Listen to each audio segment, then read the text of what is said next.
Chapter 10. Patrick. Dad, can we go now? You promised we'd go today. I glance up to see Amelia giving me her best puppy dog expression as she stares at me from the other side of my desk. Yeah, give me just a second. The annual carnival comes around once a year, and I promised Amelia that I would take her today, but I wanted to finish my work notes first. Piper and I have been working on a new software app this week, and I want to make sure I have everything on my end done. I'll go to the bathroom really quick, and then I'll be ready to go. Before I can even respond, she races out of my office and down the hall. With a sigh, I finish my train of thought and then shut the laptop. The rest of the notes can wait until later. As soon as I step out of the office, Amelia is there, bouncing on her toes. Are we ready now? The girl is so excited that she is practically vibrating. Yes, let's go. As I load Amelia into the car, I try not to think about Piper. Though we haven't gotten together since game night, we have been spending lunch together the last few days. Mainly, we've been discussing the project, but I feel like there's a connection there now that wasn't there before, and now I just have to figure out how to cultivate it. Let's go, Daddy, she says, breaking me out of my thoughts. I give her a smile and tap her nose, earning a giggle in return, and then I slide into the driver's seat and start the car. The carnival parking lot is packed, but not completely full, thankfully, and I manage to find a spot in the shade. I release Amelia from her car seat prison, but keep a firm hold on her hand. She has a tendency to dart away when things catch her eyes, and I don't want that happening today. The very first thing we come to are the games, and as expected, Amelia tugs on my hand and points toward one. Can we play that one, Daddy? I want to win a bear. You have enough stuffed animals, I say, picturing the multitude in her room. There are so many that I recently bought a few of those net hammocks and hung them in her room, hoping that would at least get them off her floor. It helped, but even with 2 nets full, her bed is still overflowing with them. I honestly don't know how the girl sleeps at night. I know, but I don't have a fair stuffed animal. Please, Daddy. She turns those puppy dog eyes on me again, and I sigh, as if a stuffed animal from the fair is any different from a regular stuffed animal. But I can't explain this to Amelia. I step up to the game, which is the old dart and balloon game. At least this one seems winnable, unlike some of the other carnival games. I fork over the $5, and the guy hands me 3 darts. Pop the lucky balloon and you get a stuffed animal of your choice, he says, grinning at Amelia.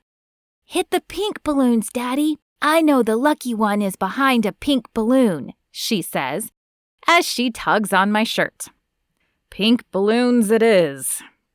I pull my arm back and aim, channeling my college days of dart games in the local pool hall, and then let the dart fly. It pops a balloon, but there doesn't seem to be anything special behind it. I shift my aim and hit another pink balloon, but on the 3rd dart, my arm shakes, and the dart hits the blue balloon below the pink one I was aiming for. Amelia frowns up at me. That wasn't a pink one, Daddy. No, but it was the lucky one, the man running the booth says, though I'm fairly certain he follows it with a wink at me. So which one do you want? Amelia taps her lips as she scans the offerings. That one, she says, pointing to a giant purple bear. Great choice.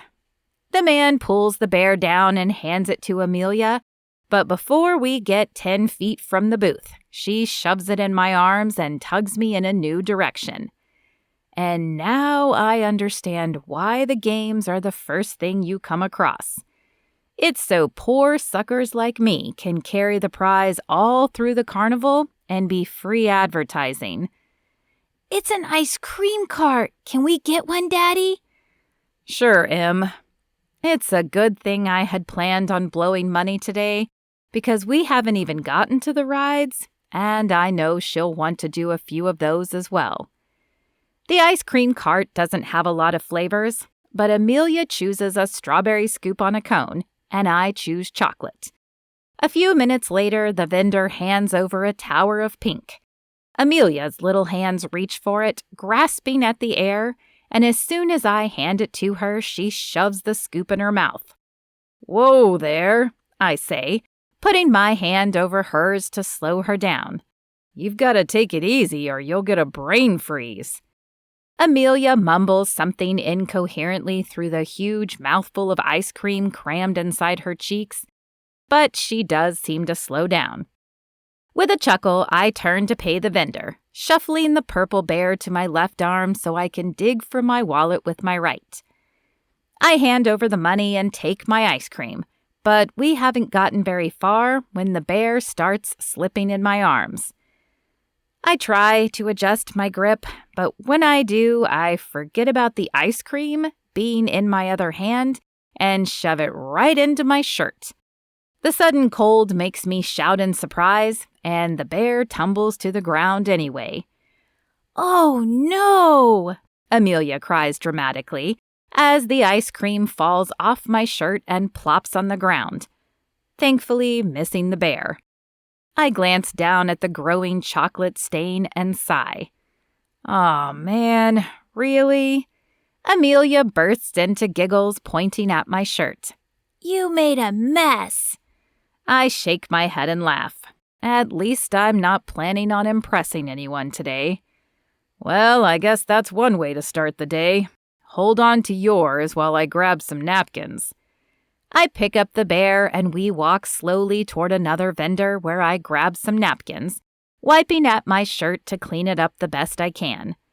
I get most of it off, but there's a nice brown stain that I'm going to have to sport for the rest of the time here.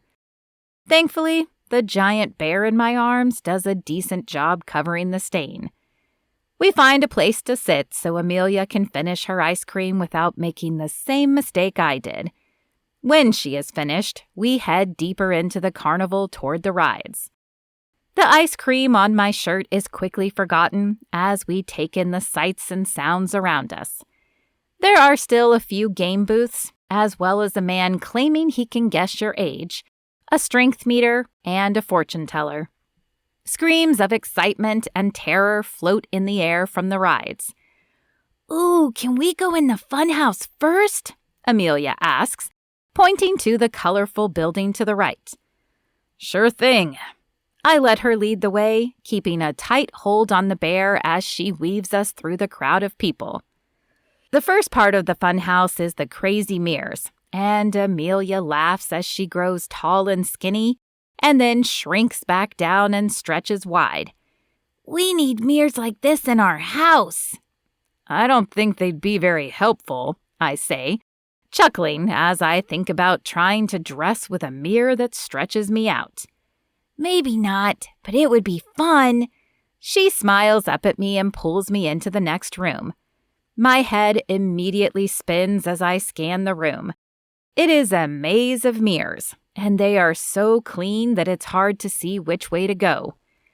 "Go slow, Amelia," I say, sticking my hand out in front of me. "Otherwise, you might bump into a mirror." Amelia nods and sticks her hands out too. "There are so many of me. There's like 1,000,000. "Good thing there's 1,000,000 of me too, then." We manage to make it through the room with only a few bumps into the mirrors, but as soon as we step into the next room, I find myself grabbing for the walls. I'm not sure if the floor is really tilting, but it sure feels like it. Amelia grabs my hand and we shuffle toward the other end.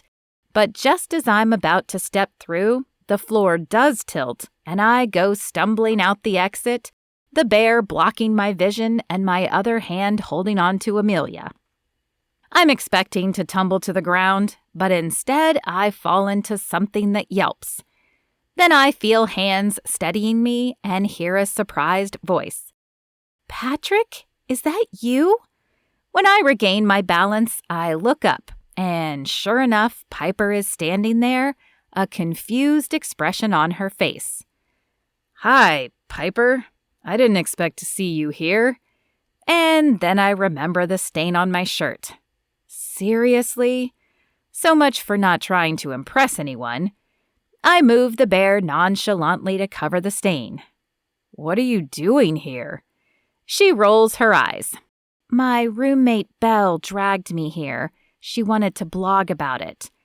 A pretty blonde next to her turns toward me. Vlog, not blog. It's less writing and more video. Her eyes travel over me and one eyebrow lifts. Who's your friend, Piper? A soft pink colors Piper's cheeks. Oh, sorry. Belle, this is Patrick. He's the one I work with who's helping me with my confidence and trying new things. Patrick, this is one of my roommates, Belle. Belle's smile widens and a teasing gleam appears in her eyes. Oh, so you're the one who dragged her to a speed dating event and a game night. Nice job getting her to try something new.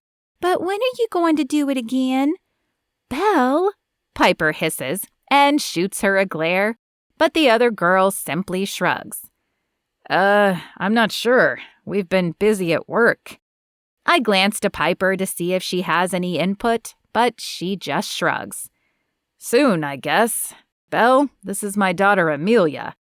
Normally I'd extend a hand for a shake, but one is holding a giant bear, and Amelia is clinging to the other like it's a kite string on a windy day. Hi, sweetie, Belle says, bending down to get at eye level with Amelia. Are you having fun with your daddy?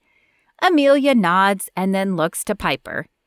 Since Daddy is helping you try new things, do you want to go on some rides with us? Piper looks at me with wide eyes and shakes her head. No, that's okay. I don't do rides. Then it seems like something you need to do, Amelia says sagely, and I press my lips together to keep from laughing. The apple doesn't fall far from the tree. Yeah, Piper, this would be a great time to try something new, Belle says. I'm already delving into new territory by being here. She gives Belle a pointed stare, but Belle just smiles widely back. Besides, I'm supposed to be assisting you, remember? Yeah, no offense, but you haven't been much help so far. Piper shoots another glare at Belle and then turns her eyes to me. Clearly, she is hoping that I'll give her a pass. Tell her it's fine. But I can't seem to do it. For one thing, I think Amelia is right, and it will be good for her. But I also find myself selfishly wanting to spend time with her. It could be fun, I say with a shrug. Yes! Amelia looks up at me. Can we go on the Ferris wheel first? I need to get tickets first. I glance around for the place to do that. Oh, no worry. You can use my pass. Belle pulls a card out of her pocket and hands it over. Amelia is clearly impressed as her eyes grow wide and she reaches out to touch the card like it's Willy Wonka's golden ticket. How do you get that? Piper is less impressed. Belle is a social media influencer, so she got invited to review the carnival. It came with free rides and free food. That is so cool. I can almost see the stars shining in Amelia's eyes. I want to be a social media influencer when I get big. Can I? Belle flashes a smile and leans close. I'll tell you all about it someday, but you have to get through school first. Thank you, I mouth as Amelia's shoulders drop. She's disappointed right now, but it will be long forgotten in 5 minutes when we're on the Ferris wheel. Okay then, let's go. The ride for the Ferris wheel is short, and thankfully it appears the cars are big enough to hold the three of us, which is good, because otherwise this would be really awkward. Next, the ride conductor motions us forward and we step up. He shakes his head as I sit in the chair with the bear on my lap.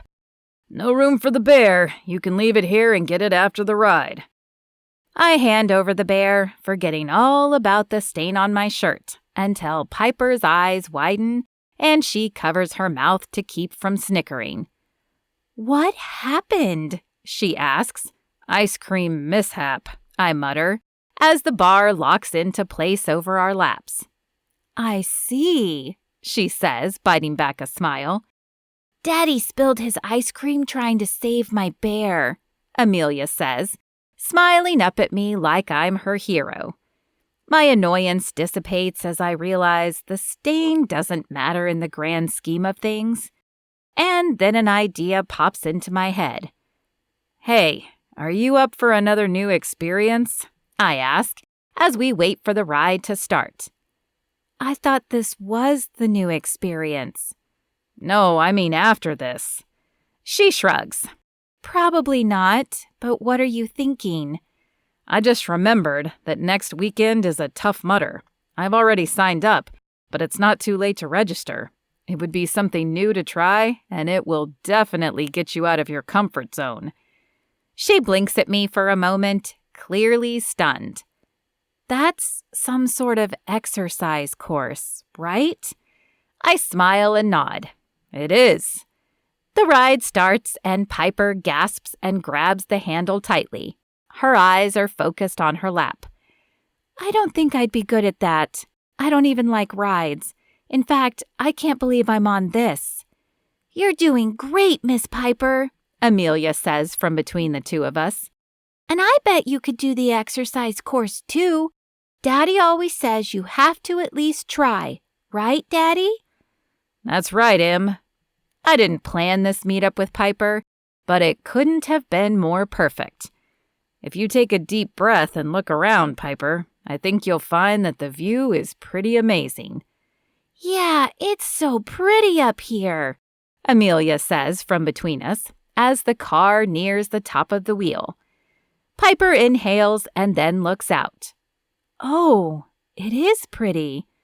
See? Sometimes stepping out of your comfort zone and trying new things has great rewards. So, how about that Tough Mudder next week? Piper looks at me and shakes her head, but there is a ghost of a smile on her face. I'll probably regret this, but okay. Okay, it's a deal. The word date almost slips out of my mouth, but I manage to catch it just in time. Being just friends for a time is harder than I thought it would be, but hopefully it will be worth it.